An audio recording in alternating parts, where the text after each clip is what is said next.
So welcome to Mind Shifters Radio, and today is Monday, February the 23rd, 2026. Welcome to the show. Welcome, Michael. Welcome, Susan, and Anita.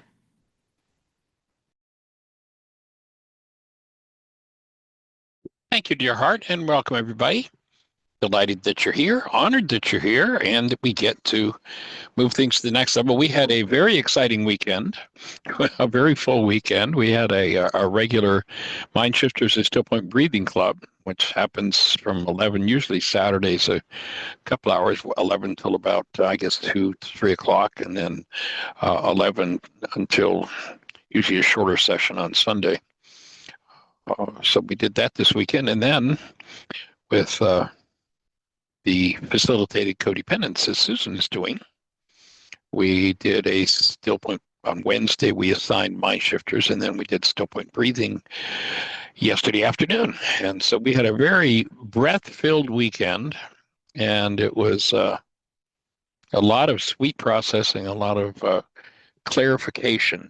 For me, one of the things I'm getting clearer and clearer on is that the thing that cleans up the mind the fastest, the deepest, and the most reliably is engaging in that third level of breath that the Aramaic language introduces us to. That was called in Aramaic Rukud Kucha, the breath that cleanses, purifies, opens, and leads us into revelation rather than living in perception. So it was a fun process.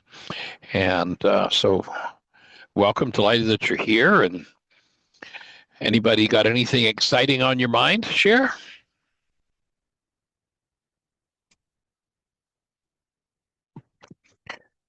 Not everybody at once. Anita, how did your workshop go? I know you were doing another process-oriented workshop. How did that go for you all? Good morning, everyone. Oh, it was phenomenal. Well, I guess it's not morning there, but it is here. It was an absolutely phenomenal weekend. Really excited about the processing that happened there. What's really interesting is that there's so many parallels with the work that you're doing. And right. So it was really helpful to have been doing this work with you ahead of that workshop, because it just helped me have a deeper understanding, and I think that I was able to process deeper as well.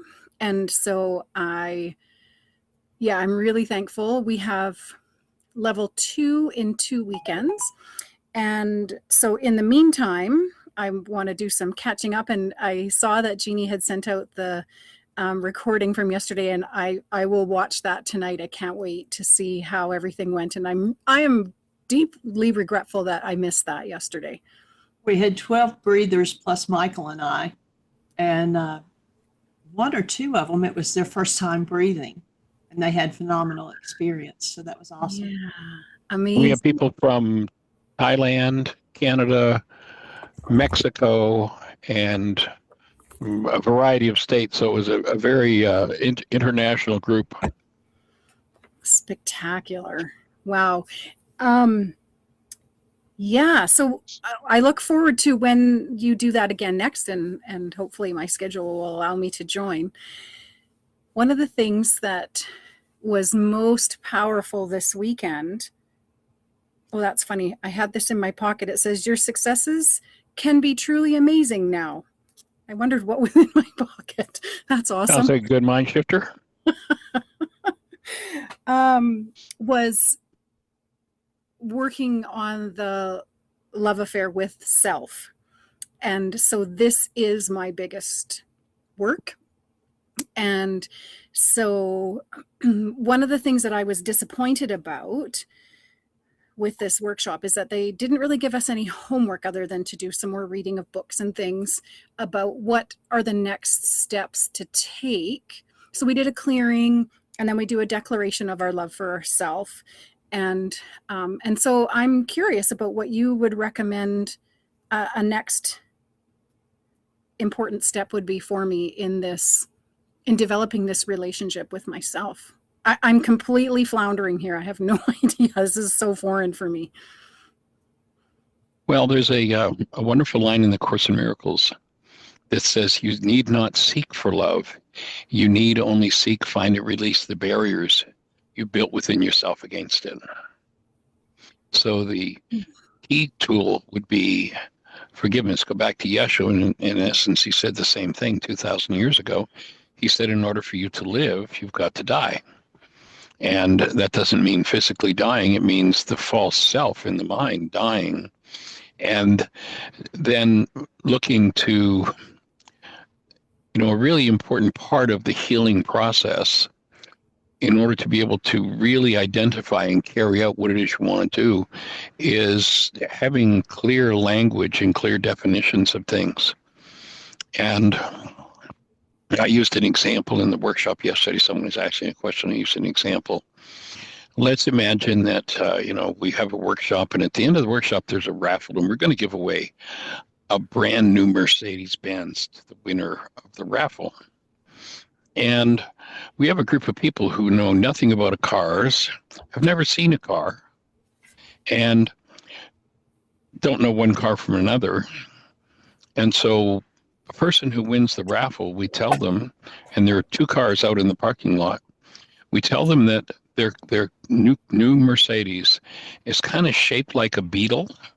It's yellow, and it has VW on the discs on the wheels. That's your new Mercedes. If I use those words to tell them how to get to their new Mercedes, they're going to drive off the parking lot with a Volkswagen, not with a Mercedes. Exactly.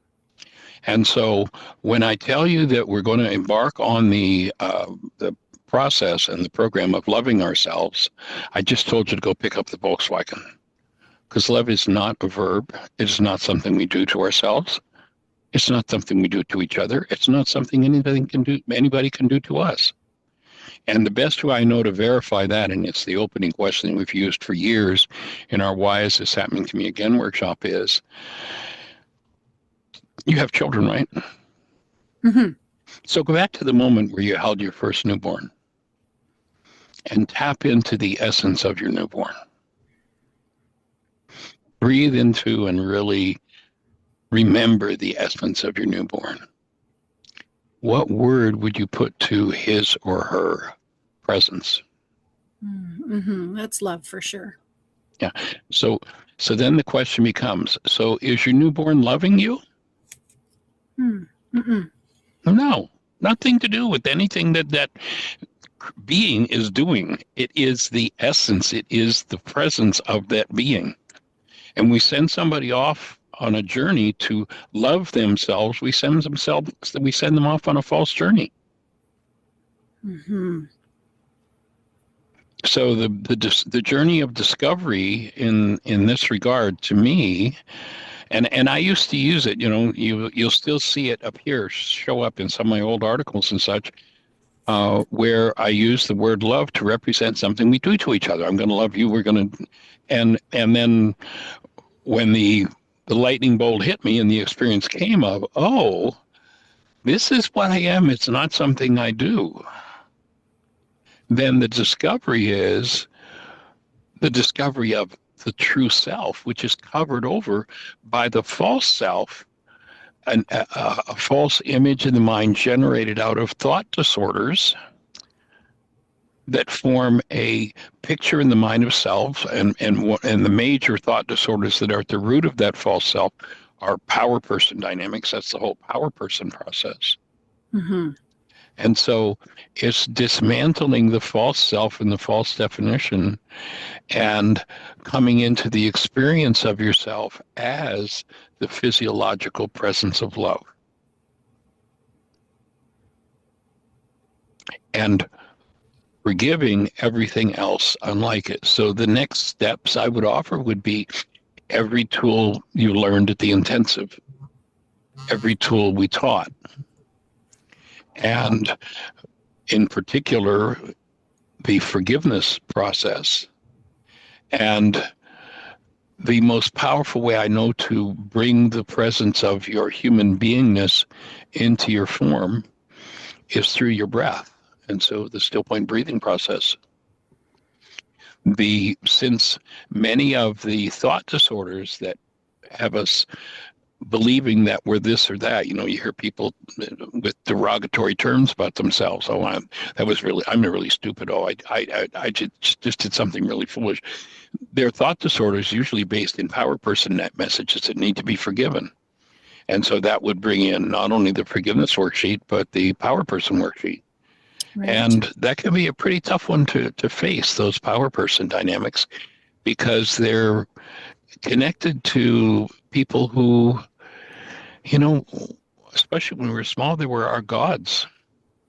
Mm-hmm. And so it's a big piece of work to do. And it's a piece of work that most of the planet has not even uncovered yet because of the misuse of language. Right. Okay. It's said that Vladimir Lenin, and I haven't been able to trace this quote to Lenin, although some people present it as fact, that Vladimir Lenin said the way to destroy a culture is to change the meaning of its words. Right. Plato said, let me define the words and I'll end the argument. So to remember that the journey you're on now is to free yourself of every energetic pattern that is unlike the original nature you were born with, which is exactly the nature of your newborn child. And you might notice as you go back and observe your newborn child and the presence of love that was just so powerful, you might be able to observe the fact that you didn't know who you were as love, probably was transferred to your child, and you could probably see where the child lost themselves as the presence of love and moved into some of the dynamics of the culture, the educational system, and the family system. And the forgiveness of all of that, and it's something that's been going on for generations and generations and generations. So it's a pretty chunky piece of work to do. And to clean up, to literally clean up every thought disorder you've ever been handed about yourself that has you think of yourself as anything other than the pure, awesome presence of physiological love in the world.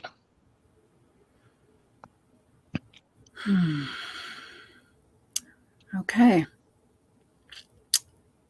Right. Good breath. Good breath. Yeah, and the fact that you have the three of you out there working together, I would suggest that you perhaps, and the fact that both you and Andrea were at that workshop, that perhaps the three of you get together and do some still point breathing together with this particular issue in mind, and be there as support in creating that space for each of you to come to a new level of realization of your human essence as the presence of love and everything else being a lie. And then the next step is to recognize that about everybody else in your world and to treat them from the space of love as the space of love that you are, acknowledging that in them when there's so much other stuff going on in our relationships in the world. It's a giant piece of work to do. Yeah. Yes. Of course, I always want the fast track to everything so we can just... Of course, give me a pill. Yeah. There's a powerful visual that I like to use. First of all, you think of Yeshua. He's going to the Garden of Gethsemane. He knows what's coming. He's intuitive. He knows his slaughter is coming. And he says to three of his disciples, hey, you guys, I need support. Would you come with me? I need you to be the space with me. He goes into the Garden of Gethsemane, and he no more than steps foot in, and he taps into his support team, and they're gone. He goes back out and said, can you guys, in essence, he's saying, can't you guys hold the space for an hour? He says, can't you stay awake for an hour? They've not faced the issue of death that he's getting ready to face. And so they just go unconscious. They are not there as a space of active love that he's asked them to be there in order to support him doing what he needs to do. And then we're told that he goes through a process where he literally physiologically sweats blood. And my take, when I look at that my physician brain cells, the level of detoxification that it would take to clean up everything in his genes and everything in his experiential life to be able to step out, be physiologically tortured and murdered, and then not die as a result of it, that healing process would look like sweating blood. And that's what we're told he did. Mm. And then he comes out of the Garden of Gethsemane, and there's the representative of his old mind, Peter. And Peter's got a sword in his hand, and he's just attacked the high priest servant. And at one point he says to Yeshua, we're going to stop this. We're going to save you. And Yeshua literally calls Peter Satan. And then he defines what he means by Satan. He says, "Get thee behind me, Satan." He's directly addressing Peter with the name Satan. He says, "For you think in the mind of man rather than the plan of God." You're stuck in your carbon-based memory, power, person dynamics, hostility, and fear dynamics, which means you can't touch into the mind of love in you, which you're designed for. Mm. And then he delivers a message that if the world could only hear this one, the world would change in an instant. If you live by the sword, you die by the sword.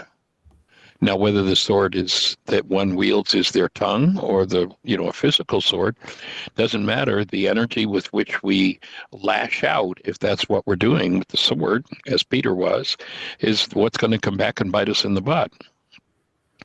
And then he turns to the man who he knows is about to have him mercilessly slaughtered. And he functions as a human being. He functions as love. He reaches out and he heals a man. Now, most people would say, yeah, well, hey, now dress that guy down and tell him you better get the heck out of here before you finish him off. No, what does he do? He functions as a human being. And he heals the man who's going to have him mercilessly slaughtered. Mm. And I've had people who say, well, that's an interesting interpretation, Michael, but did you notice that doing that got him dead? And then I say, yes, I noticed that doing that got him dead. Did you notice they couldn't keep him that way? And the message that so many have taken, and sadly a lot of churchianity has taken out of that whole scenario, is see the power of suffering? Go and suffer with him. Go and suffer. And he didn't come to demonstrate what suffering did. He came to demonstrate what living like a human being was, living as love in the face of the archenemy who's going to have him mercilessly slaughtered. And yes, they did slaughter him, but they couldn't keep him dead because he wasn't locked into the hostility and fear-based energetic patterns any longer, because he left them behind in the garden.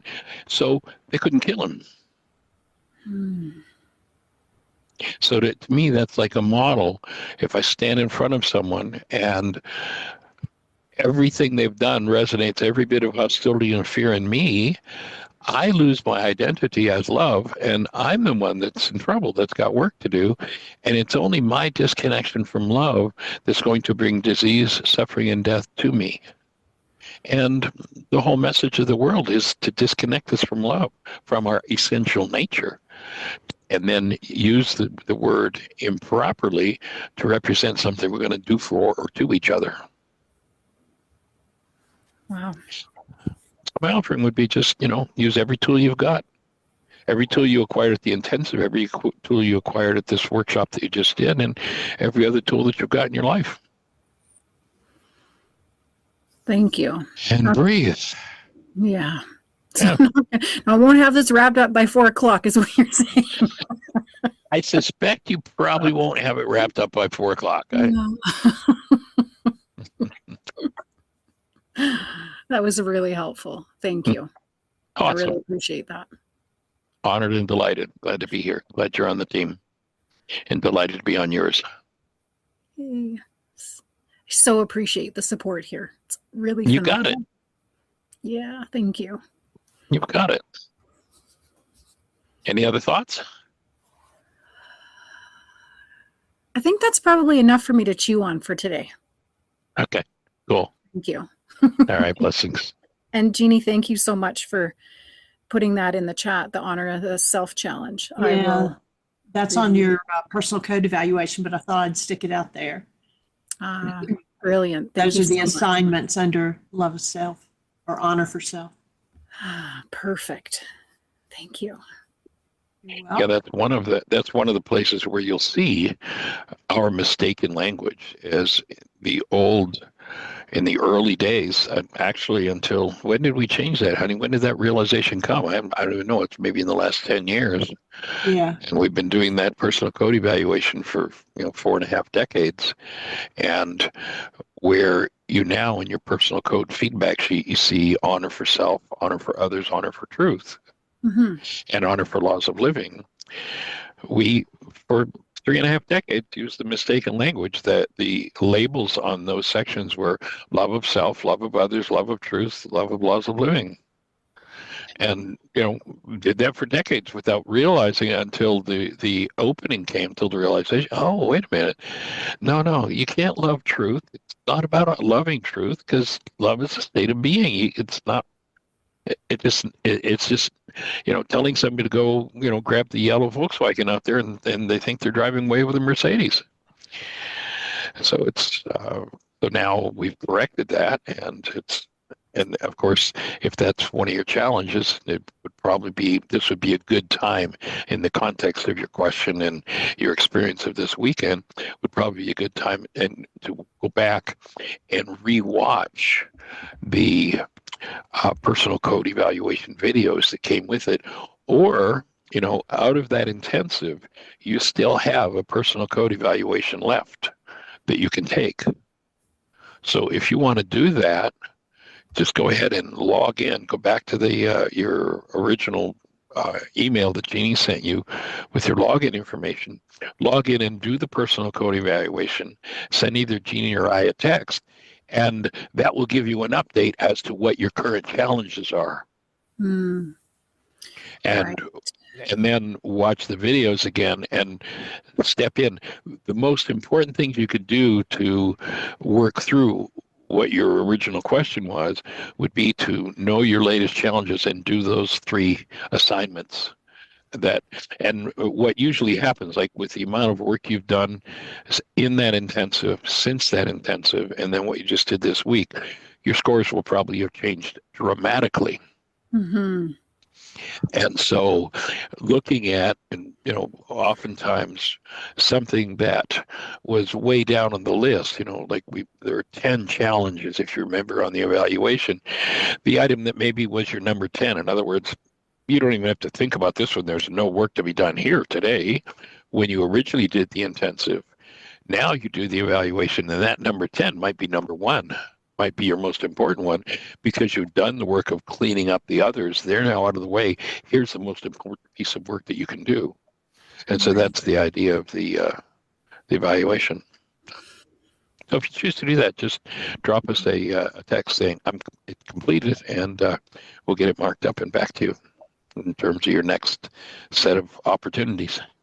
Right. Thank you so much for that reminder. I actually did forget about that. Yeah. Okay. Cool. Yeah, that's awesome. Thank you both so much. All right. Blessings. Cammie is with us. I don't know if she's ready to work on her purpose statement. We talked about that a few days ago. Hello. Hey there. Welcome, young lady. I am not ready. Okay. And thank you, Anita, for bringing this up. What I realized in listening to you guys was that I need to go back to the honor of self exercises, assignments, whatever. Because I'm still, when I look at that sheet, I draw a blank and start crying. So,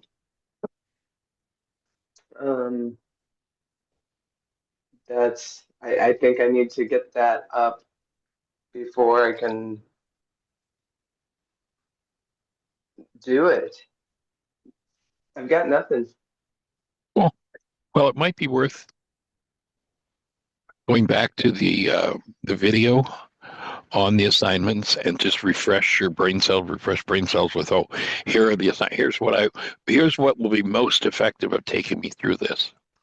And sometimes that reminder, when I say, here's the work I need to do, that kind of acts like a mind shifter and resonates. Oh, everything that I need to face and deal with, and it can be kind of overwhelming. And so reminding yourself of exactly the tools to use and how to use them might be helpful in that regard. Take you through the So next you're level. saying to rewatch Personal Power and Commitment? Well, you could do that, but Or, what I was suggesting in particular is to the last email that Jeannie, it'd be from Jeanette M. Shaw at MSN, to watch the last email that Jeannie sent you with your scores from the last evaluation that you took. And then there are 2 videos on the personal code evaluation. So pull up what your challenges were and then watch the assignment, the video where we explain the personal code evaluation and the assignments, and just refresh those. And would probably give you a platform to take it all to the next level. Yep, that's my work right now. So, Well, we're here holding the space for you. what I need to do. Amy, And so you don't have to go back and look. I just now resent that with your latest results and the 2 links to the personal code evaluation explanations. Thank you, Jeannie. You're welcome. I appreciate you. Cool. Holding the space. Any support you can be, you know exactly where we are. Yes, I do. And our text conversation earlier, are things okay in the area you're in Mexico? Yeah. Looks like some pretty fine, crazy stuff happening around the country. Yeah, I'm in Sonora, the state of Sonora, which isn't one of them that's being affected. Oh, good. All right. We're glad you're safe. Yeah, I'm quite a distance from there. I mean, yeah. Cool. Not super far. I'm in the country. Yeah. But yeah. Well, holding the whole country in a blessing, that's for those who perhaps haven't heard anything about what's going on in Mexico. They just apparently executed a major drug lord, and the cartels are just blowing things up all over the country. Just trauma. So need a lot of breathing and a lot of love sent in the direction of Mexico and the people there and the people here who have family there. It's got to be a difficult time. So breathing with everyone. What I read was, there's just a lot of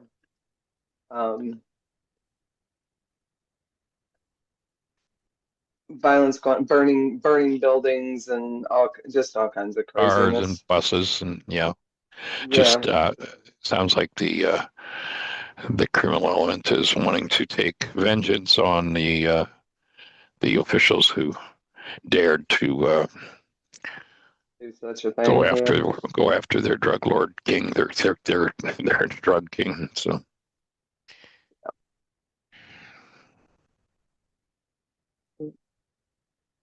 Pretty scary. Yeah.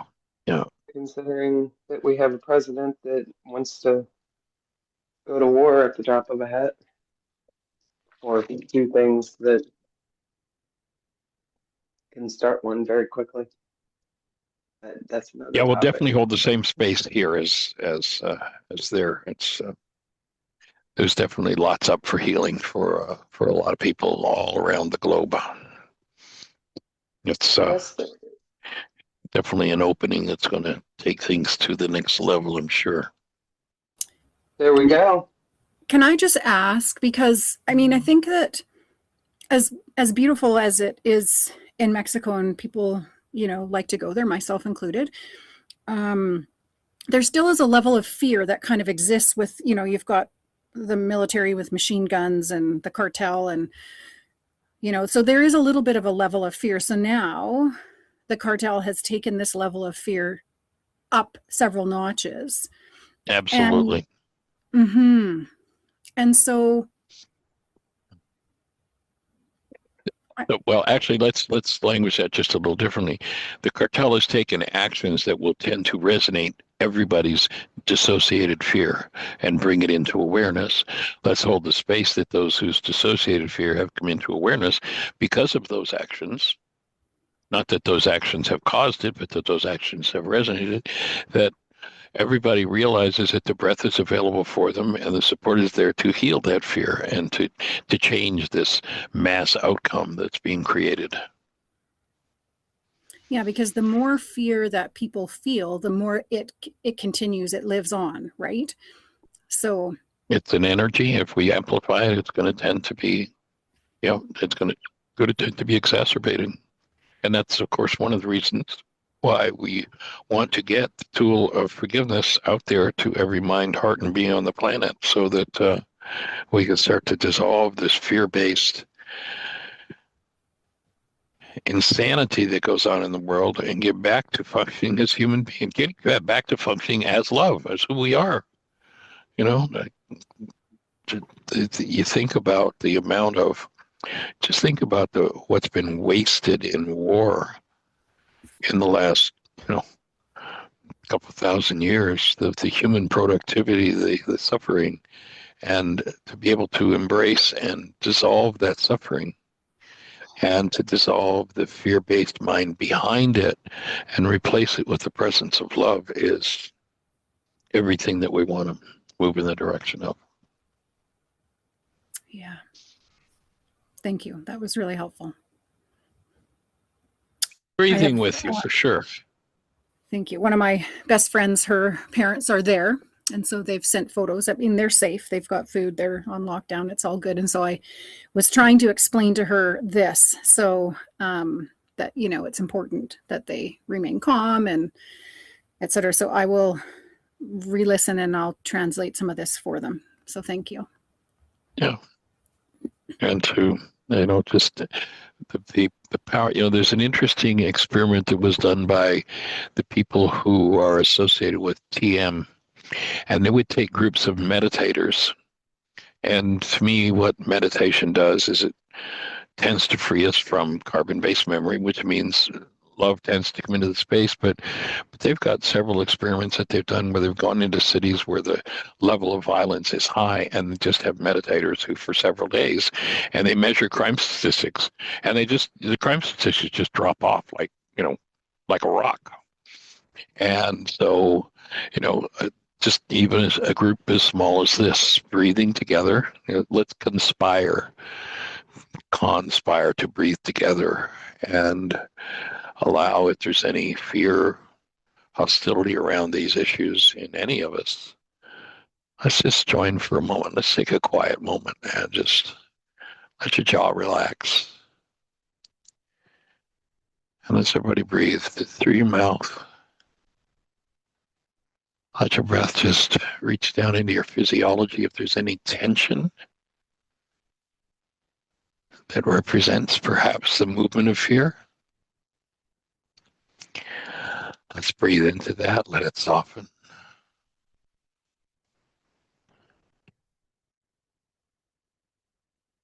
And just let that fear-based mind go quiet for a minute. Allow the breath-based presence of love to be delivered into your physiology, softening everything.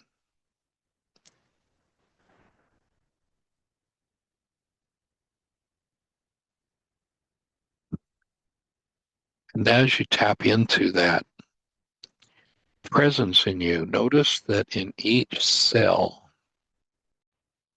and with sensitive equipment, they can actually measure the light that emanates from us as human beings. So allow your inner eye to just tap in and see the light in every cell of your structure. 2,000 years ago, the man Yeshua, when he said, "You are the light of the world," and he said, "You," he was saying there is a light in you. Allow yourself to just Turn your eye inward and look within and find that light. It emanates from every cell in your structure.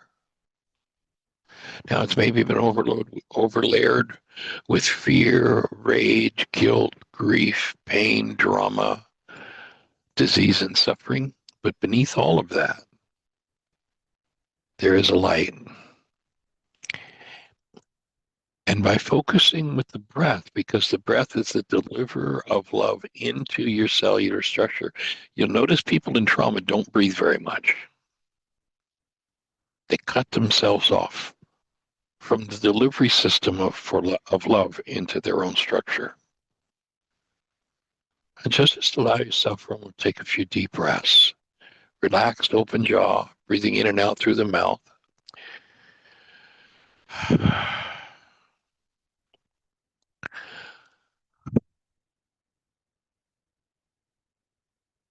And see that light. And if you can't see it, allow yourself to just imagine that light that is emanating from every cell in your structure and see it strengthening. Strengthening, becoming so much stronger that it fills each cell, each of the trillions of cells in your structure, filled with that light.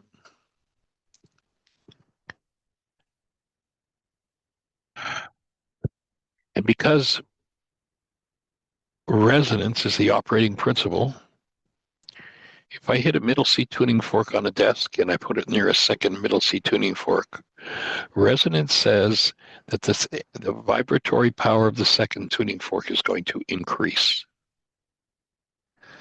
The same principle, as you choose to focus on the light. In fact, if you go back to Yeshua 2,000 years ago, he said, let thine eye be single, focused, and thy body shall be filled with light.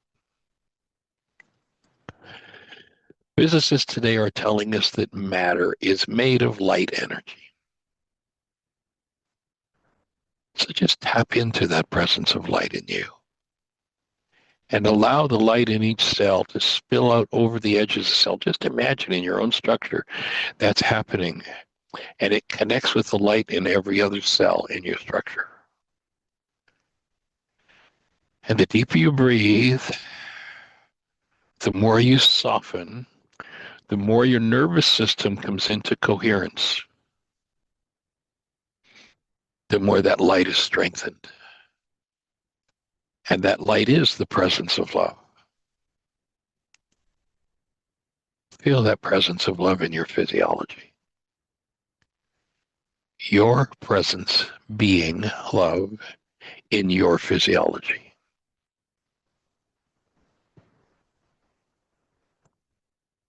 And then imagine that light is becoming so strong that it spills out. It connects every cell in your structure, and the light spills out around you as though you are an individual cell, filled with that light and expanding that light around you. Expanding that presence of love in you, and you'll remember the line in the worksheet that says, when I choose love, it wakes up the love in everyone. The second tuning fork in my example of hitting the middle C tuning fork on the desk, the second tuning fork has no choice. When the vibratory energy of the first tuning fork comes into its field, it has to move. There's no choice about it. So choosing to focus into the presence of that love and light and intensifying it until it spills out from you to everyone that's in your household right now, or wherever you are if you're at work. Imagine that light spilling out from you and touching each other person in your environment right now. And because of resonance, that energy is strengthened in them.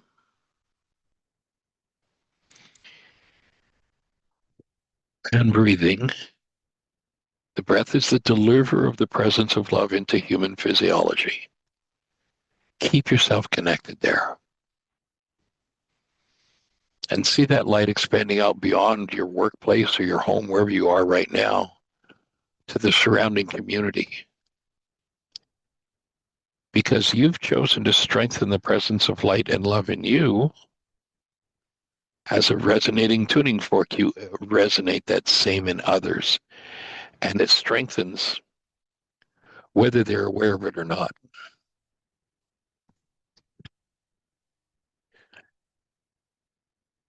And you breathe deeply and just intensify that presence of love. See it expanding out from your neighborhood to the whole city or town that you're in, neighborhood that you're in. And each one it touches, it strengthens that energy in them. True nature of each and every one of us is exactly the same. Every one of us, when we were held as a newborn, gave the person holding us the experience of the conscious active presence of love. If we've lost it through the dynamics of the world, time to reclaim it. Time to reclaim it. Fill your physiology with it. Realize who you really are. That all that other identity based in any form of hostility or fear is a false identity. Time to let go of it. And you look at that word fear as an acronym. False evidence appearing real. And when people make it real, then they get to play in it. When I withdraw my energy from it and come back to the breath and the presence of love, I get to change the game in my physiology.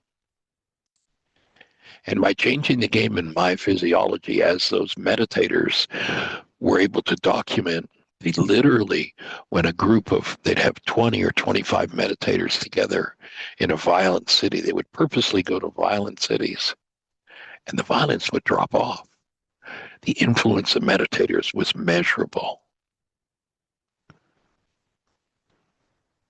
Well, the influence of the presence of you as love may not be instantly recognizable or measurable.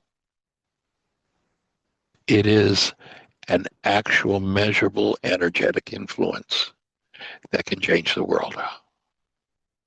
And so let's see that influence moving out from you as a center to your home, to your community, to your city, and then breathing to intensify it on one more level to the whole state that you're in. And then moving beyond the edges of the state, touching every person, because every person has a tuning fork for love. That's the essence of the human being. It strengthens. Moving out from beyond the state, see it going through the whole country. Whether you're in Mexico, Tibet, Canada, wherever you are. And once again, reinforcing that energy with the breath. See it reaching out beyond the borders of the country that you're in.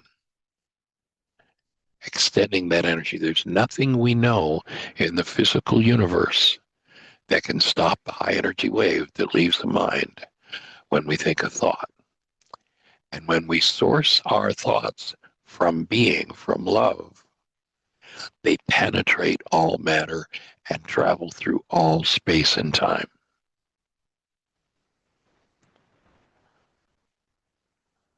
So see the impact, visualize the impact of that energy moving in your cells, in your home, in your workplace, in your community, in your city, in your state, in your country, extending the presence of love to every being, 7.5 billion of them on the planet, the good, the bad, and the ugly, whoever it is, the drug cartel overlords, the dictators, the narcissist, the fearful. By the way, the only ones who end up being dictators and narcissists are the fearful. And it is the active presence of love that heals fear, that dissolves fear.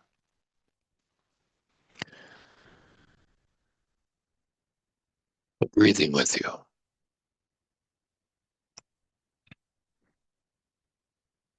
And then let's, as a group, focus our energy right now into the country of Mexico where there's so much violence happening.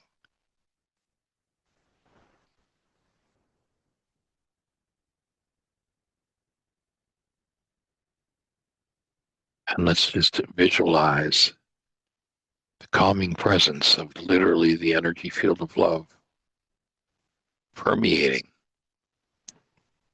every cartel member, every military person, every political person, every drug user, every drug pusher.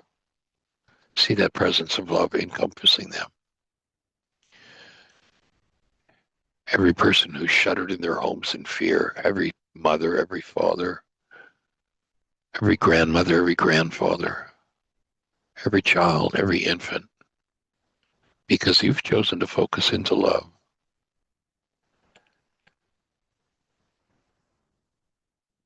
Through the energy of your presence, love increases in each one that it touches. And breathe into that and just see that literally just filling every mind, heart, and being in Mexico. And then as that intensifies there, a feedback loop happens, that every energy comes back to you, which strengthens that every energy in you. I'm sure you've seen it in the opposite direction where somebody says an angry word and somebody has an angrier word and someone has an even angrier, and all of a sudden it's fisticuffs and war. Well, it's just energy moving. So let's see the opposite influence happening. The presence of love moves in me, moves in you, and I receive what moves in you that strengthens what's moving in me. And as you receive what's moving in me, it strengthens what's moving in you. And let's create an upward loop that soothes pain, that soothes trauma. Why do people use drugs? Pain and trauma. It's time for us to bring forgiveness of pain and trauma to the world.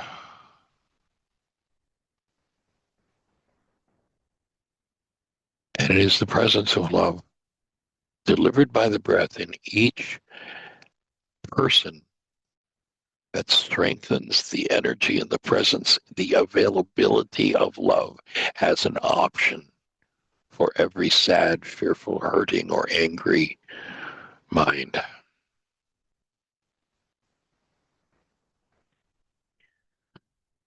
So I breathe with you.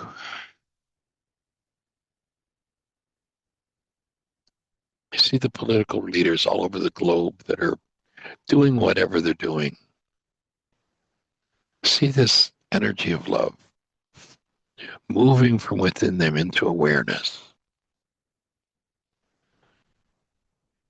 And whether their shtick is, if it's dishonest, see love bringing honesty forward. If it's honest, see them being strengthened in that honesty and recognizing that the world can be so filled with total, complete abundance, fulfilling its original design. If we each take responsibility for being the presence of love. And as we do that, we inspire that in others. When you choose love, you wake up the love in everyone. It's an actual fact of physics and energy.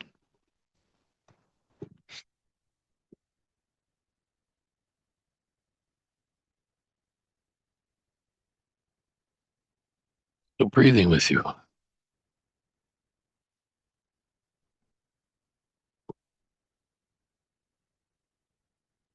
Melissa has her hand up. Go for it. Hey, young lady. Hey, how are you? I'm good. How are you, young lady? I'm doing wonderful, actually. Better and better every day. All I right. just had a quick question. I just had a quick question for you. You were talking Yes. about the personal code evaluation a few minutes ago. Right. How often is that something that I should do? I mean, I've only done it once.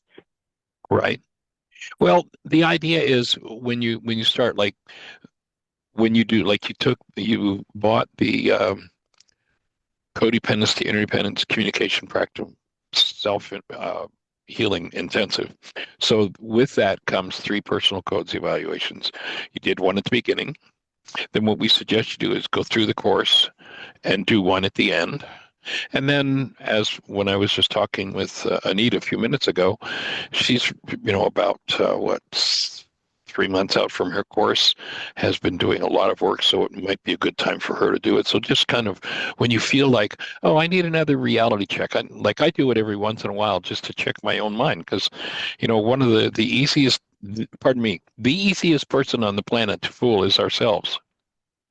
So I do it every once in a while just to check in, and I do it with as honest an answer to each question. I mean, I know that some of the logic behind the evaluation, but I just wipe that out of my mind and just answer the questions honestly so that I get honest feedback as to where the holes are.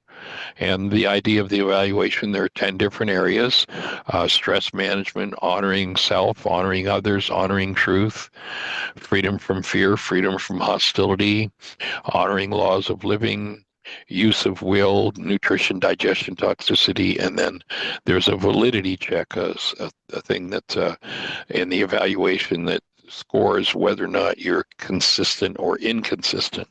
So there are the 10 different areas. So if I see myself with a hole in my mind,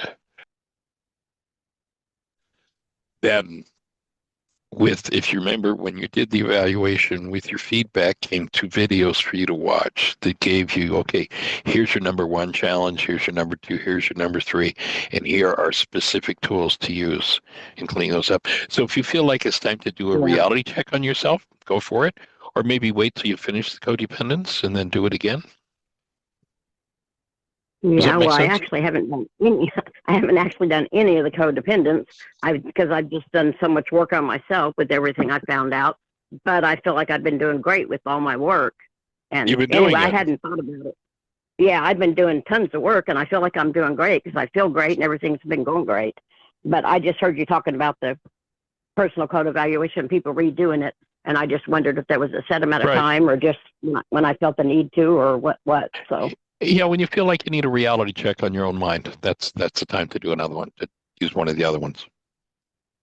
Okay, then I'm probably good for right now, because I feel like and I know we've talked a few times. You've been talking about the work that you've been doing, some of the issues that opened, and it might be a good time to start watching the videos in the course and just seeing as how that's focused in codependence. And the last time we talked, the issues that you were dealing with were kind of tied right in with codependence. It might be time to watch those videos and start to take everything to the next level.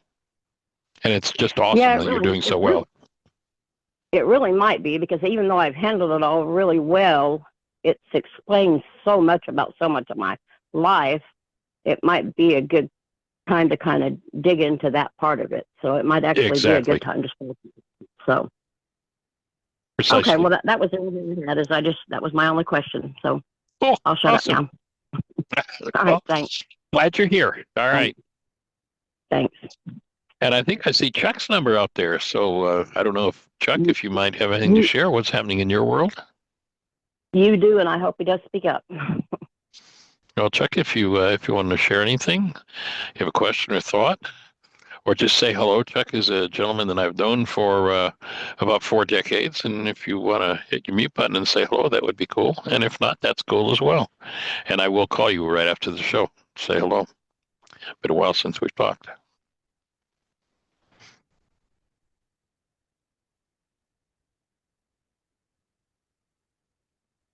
All right. Well, anyone else? Anything to share? We're at about the 5-minute mark.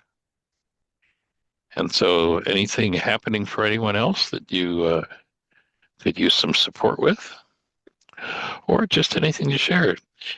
Sally, how did your breathing to go yesterday in our session yesterday afternoon? Anything to share in that regard? It was wonderful. That was really wonderful. And while I was listening, just after you finished that powerful meditation, which really had me in a real sweet spot, like I didn't want to come back. I'm still partially in that space. But Sweet. opened my notebook to look up my personal code evaluation. You know, the student in me was getting student like. And I opened my notebook looking for that. And I landed on a page that Anita wrote. And it was that love exchange exercise. Mm. And I just now sent that page to Anita Oh, that's because awesome. it was like a affirmation of who we are. And, you know, so she'll receive that in a moment or two. And just reading down these affirmations that she wrote as I was speaking is just so beautiful to end that meditation and land in the truth of who we are, and yeah, while still hearing your voice. So I don't have anything I need help with right now. It's just so nice to know you're there. And it's so nice to know Jeannie's there and everyone on this call, that, you know, I'm not alone. And I don't, you know, one of my early stories in life was that I had to manage everything alone and figure it out on my own. And it didn't go well. And now I don't have to even remotely carry that belief. And it's Mm. just a sweet spot. So thank you. Mm. Thanks for being part of the community. That's what we're here for. Thank you. And I'm going to send you a link to a video. Wonderful. I can't put my finger on it right now. I'd put it in the chat, but I'll send it, and I'll also put it in the chat tomorrow. So it's a really powerful song Love on, it. that was on AGT that is just like so powerful. So I'll find that and get the link to you. Thank you. Thank you. Thank you. All right, blessings. Blessings.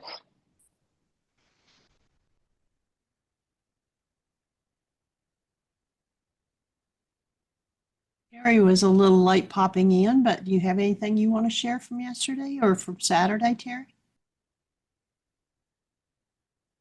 Yeah, Terry, you got to do 2 breathing sessions this weekend with us. That was awesome.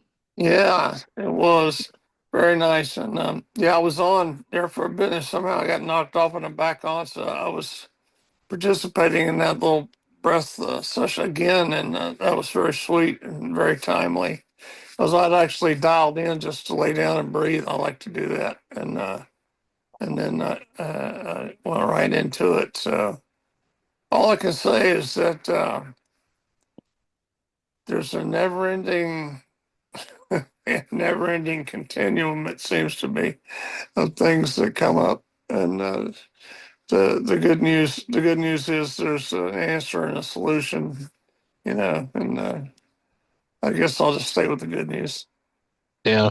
Well, my take, what you resonate for me with that thought, Terry, is that you know, they came up with this new telescope. I'm not remember the name of it, but just recently they put a new telescope out in space, and they found out that what we thought were the limits of the universe, like it's magnitudes beyond what we thought the limits were, and magnitudes beyond magnitudes. And my take is that as human beings in the creation, we're designed to be able to function with the capacity to comprehend that and function within that expanse. And what happens is we get stuck in our own little painful, traumatized minds and our generational patterns and our cultural patterns. And to really step into the work and do the work to step into that expansion. You know, in the Aramaic language, the words in the what they call the Lord's Prayer, and then where they talk about the kingdom of heaven, those words can be properly translated. It's not about theology; it can be properly translated as the kingdom of expansion.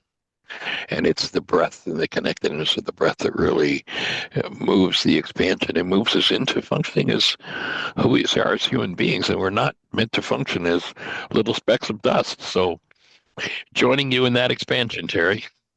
Glad to have you on the team, and it was cool to have the conversation. Maybe we'll take up the article or the chapter in my new book on Oh yeah. entropy to ectopy on the show when we're finished with the healing through relationships material. Maybe that'll be our next topic. Oh, We did, that's a very big and rich topic there. yes, no, Hey, definitely. I'll two quick things. I know we're over the limit, time limit here. Is one is I just was looking at and wondering in amazement at this uh, telescope image, and I see that James Webb telescope. I think that may have been the one that was Yeah, produced that had like the string of like 8 or 9 galaxies. Did you yeah. see that It's one? like, I mean, I've looked at many of different pictures. I don't know that I've seen that one specifically. Send me a link if you would. Yeah, But there was a linear picture of like 8 or 9 galaxies that went across like 350 million light years in a line together. And wow. And so that thought is that based on the empirical data that we've got and what we think we know scientifically, the sun and this earth is a finite experience. So, with that thought in mind, at some point the sun's supposed to go supernova and all that. The progression of what you were just saying goes hand in hand. It would make rational sense that we're on a journey to carry consciousness way beyond the container of this earth. You get what I'm saying? I do. I'm with you. Yeah. That's it exactly. And, of course, we all understand what 350 million light years means, right? Yeah, We exactly. can, we can comprehend that easily. I mean, that's a Yeah. breeze, right? And that's just I mean, that's just the 350. length of that string. That's just the length of that string of galaxies. That's not even the distance to it. You know. Let's see, 386,000 miles per second times 60 seconds. And then, so that's a minute, and 60 times that is an hour, and 24 times that is an hour, and then 365 days and 350 million light years. Yeah, I got it. Yeah, got it. And wow, isn't it cool that we can computate that in our little structure here? All right. Glad you're on the team, Terry. Thanks, bud. Appreciate it. All right. Blessings. Bye bye. Okay, bye-bye. All right, Chuck, I see your hands up. Why don't you go ahead and hit that mute button on your phone, and we can say hello.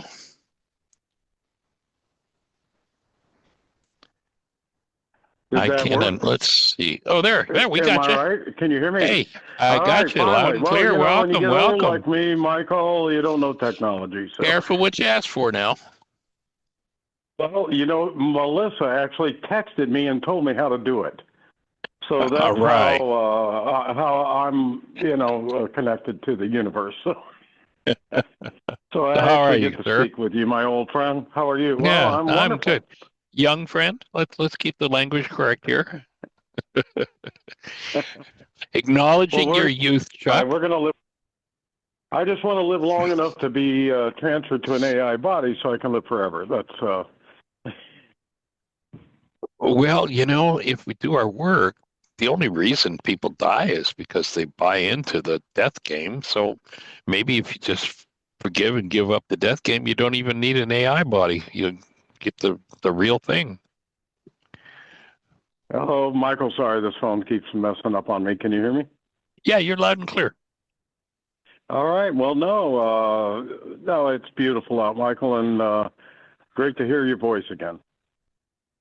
Well, delighted that you're here. I hope you'll join us. And, I've been listening to the show, and it's been wonderful as always. So, great. Well, we do this 5 days a week. Too? I have not seen an email from you. I think I sent it to possibly one of your old emails at michaelryce@gmail.com or something like that. Okay. And well, I'll take a look. I wrote you a letter about something, what's happened to me over the last couple of years, and I wanted you to see that. Maybe you could reach out and let other people get to experience that too. Okay. Well, I'll take a look, and I'll call you after the show. So tell me what's on your mind today, or what can I say to you or answer to you about what you've been talking about today? Well, what's on my mind is I've been working this morning on, and I'm working on a new book where Yeshua is saying everything that they told you about me, including my name, it's all Greek to me. And going back to the original Aramaic roots of the teachings of the man named Yeshua, who commonly in the culture is called Jesus. His name wasn't Jesus. And so what I'm working to do is to reestablish the original Aramaic thought structure, which was totally and completely shattered by bringing Greek cosmology into it. And so that's one of the main things I'm working on that. And at the same time, we're working on taking everything I've developed over the last 55 years plus and putting it into a database that we are going to put in a non-local server system that makes it available globally in virtually every language on the planet. So we got a few things on our plate. And we have two grandbabies. Wednesday the grandbabies will be with us. Our grandson is just about 18 months, and he's a blast. And our granddaughter's 7. She'll be with us after school. So they're kind of the things that are happening here. We're getting yeah. Life is a blessing.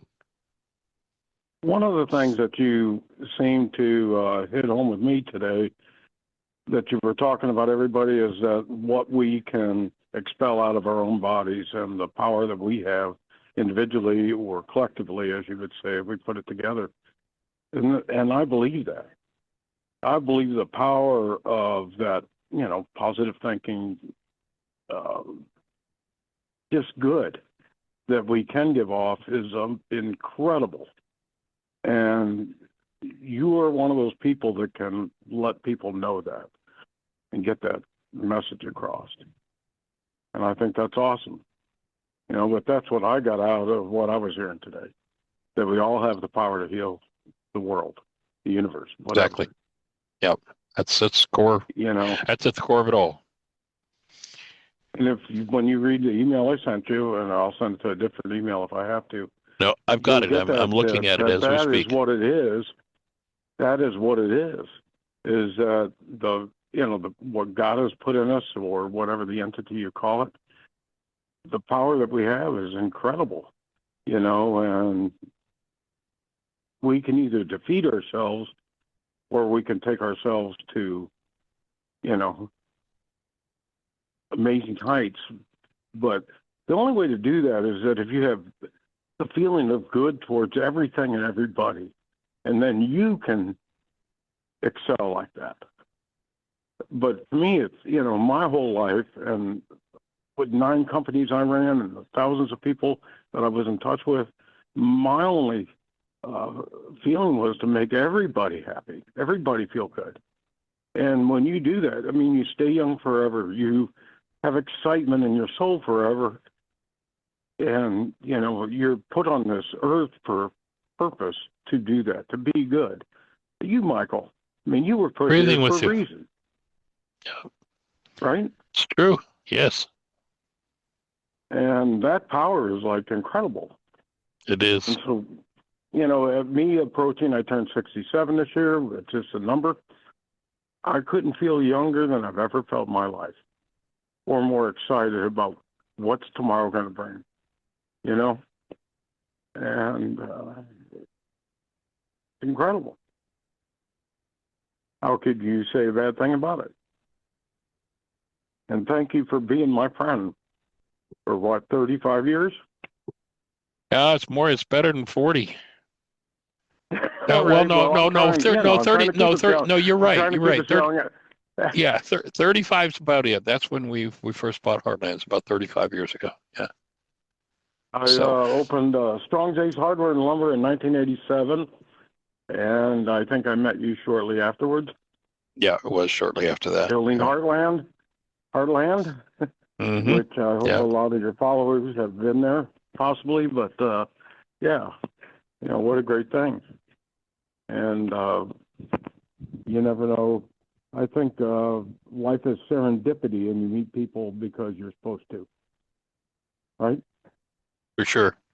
And reading your letter, it's powerfully written, and I'll show it to you after the class, and let's chat a little bit. Okay. Have a great day. All right. Thank you for letting Okay. me speak with you today. Hey, honored, delighted. Blessings. Thanks for joining us, everybody. And please create the best year yet of your eternal life. It's an awesome gift to give the world, and it's one the world definitely needs. Blessings. Bye-bye.